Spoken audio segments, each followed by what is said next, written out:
Hey guys, it's Jan, Not a Real Farm. Welcome back. Guys, it's Thursday morning and the greenhouse is sitting in the 70s while the weather outside is minus 25 degrees Celsius.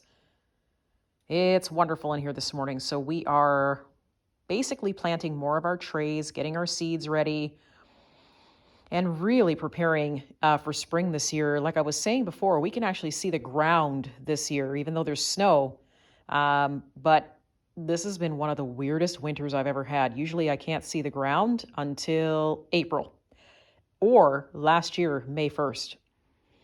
So it's going to be interesting to see if we have an early spring.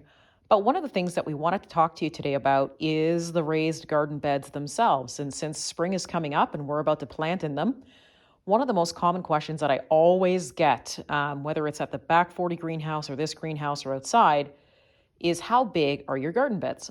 So I thought maybe today what we do is just walk around and take a look. Okay, so the first ones I think we'll take a look at is these two identical raised beds here. And guys, when I first started looking at getting raised beds for the greenhouse, I didn't even have in mind sort of what kind of beds that I wanted, but I knew that I wanted something low maintenance. So one of the other questions that I get too is, do they have a bottom? So they do not have a bottom. It's a shell that you construct and put together. It has reinforcements in the middle so that the pressure from the soil doesn't basically buckle the garden bed, and it reinforces it while you're filling it. And the other great thing, like I said about these, is that they're low maintenance, so I don't have to come in every year and worry about replacing anything. They don't get rusty, and they're also 10 feet long, so you can plant a lot of plants in these raised beds.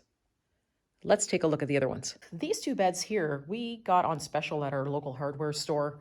My husband was so proud bringing these home because he got them on sale and he got them on my birthday, I think about 2 years ago now, and so I used them for the herb bed. So both of these have herbs and blueberries in them, and that's what we use them for. And the plants seem to really like them as well. So if you see any sales out there, grab them because they actually come in handy. I've got a couple of other ones that are different shapes, such as this guy here. This guy's sort of in an arrow, you can see. And then we have two that are in the shape of an L. And what I've done is I've sat the chair in between.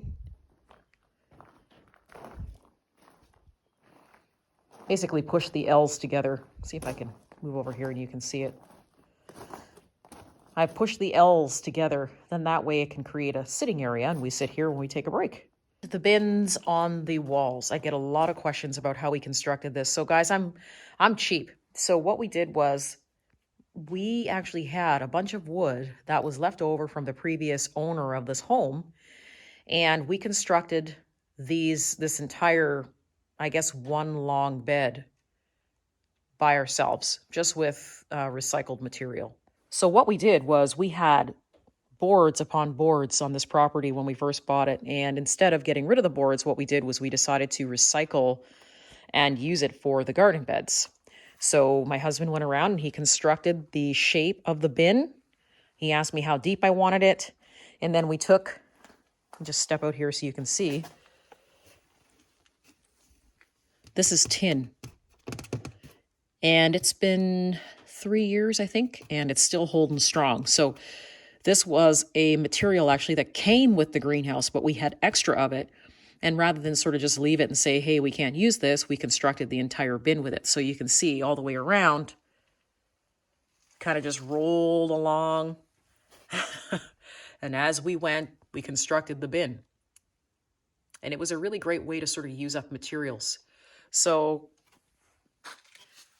if I hadn't have used recycled materials for this bin, it would have cost me thousands of dollars to make this big of a bin all the way around this greenhouse. So I've been in here turning the dirt and getting ready to plant. But this bin, basically, we did the same thing on the other side. It goes the entire circumference of the greenhouse. So all recycled material.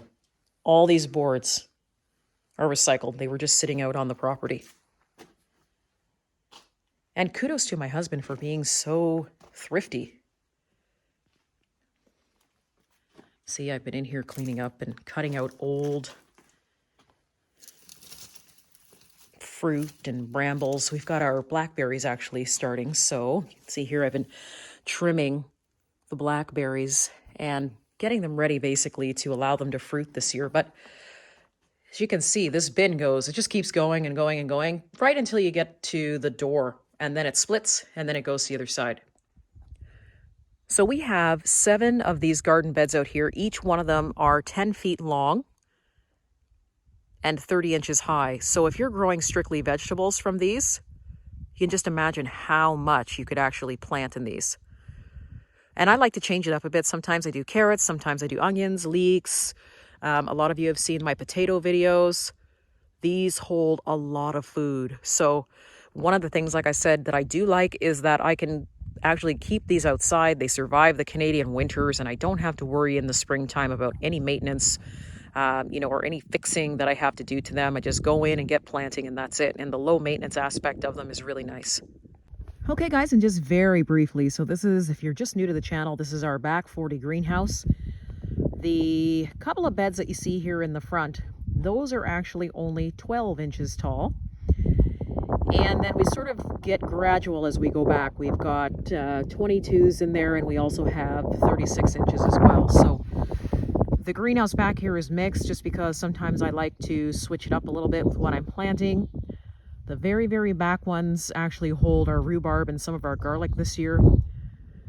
But we try to mix and match a little bit. So what I'm trying to say is these garden beds hold up to the Canadian winter, which means they'll hold up anywhere.